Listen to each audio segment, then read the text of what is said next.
ఈరోజు మీరు ఇంకొక విషయం కూడా గుర్తుపెట్టుకోవాలి. టీచర్లందరూ అన్నదానం కంటే, వస్త్రదానం కంటే, గోదానం కంటే మిన్నదైంది విద్యాదానం. అలాంటి విద్యాదానాన్ని ఇచ్చే మా టీచర్ని మనస్ఫూర్తిగా పేరు పేరున అభినందిస్తున్నా. పిల్లలకు కూడా కోరుతున్నా, ఈరోజు తల్లికి వందనం పెట్టామంటే పిల్లల్లో ఒక బాధ్యత పెరగాలి, తల్లి మీద ప్రేమ పెరగాలి, భక్తిభావం పెరగాలి. పైకి రావడమే కాదు, ఎప్పుడు కూడా తల్లిని గౌరవించడమే కాదు, తల్లి మాట వినడమే కాదు, తల్లిని శాశ్వతంగా బాగా చూసుకోవాలనే ఆలోచన ప్రతి ఒక్క పిల్లల్లో రావాలనే ఉద్దేశంతోనే తల్లికి వందనం తీసుకొచ్చామని చెప్పి కూడా నేను మీకు తెలియజేస్తున్నా.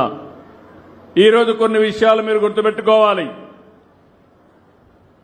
ఈరోజు మనం చూస్తే గతంలో అబ్దుల్ కలాం ఒక స్ఫూర్తి కావాలి.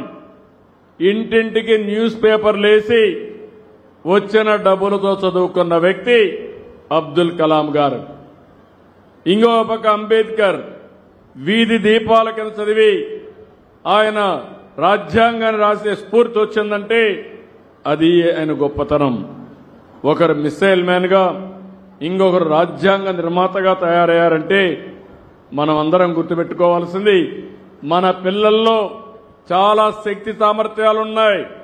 ఇప్పుడే నేను ఒక అబ్బాయిని చూశాను, మా రాజకీయ నాయకులు ఎవ్వరూ మాట్లాడలేరు, బ్రహ్మాండంగా మాట్లాడాడు. చాలా తక్కువ సమయంలో స్ఫూర్తిదాయకమైన మెసేజ్ ఇచ్చాడు. అలాంటి శక్తి సామర్థ్యాలు మన వాళ్ళకందరికీ ఉన్నాయి. ఈ విషయం మనం గుర్తుపెట్టుకోవాల్సిన అవసరం ఉంది. ఈరోజు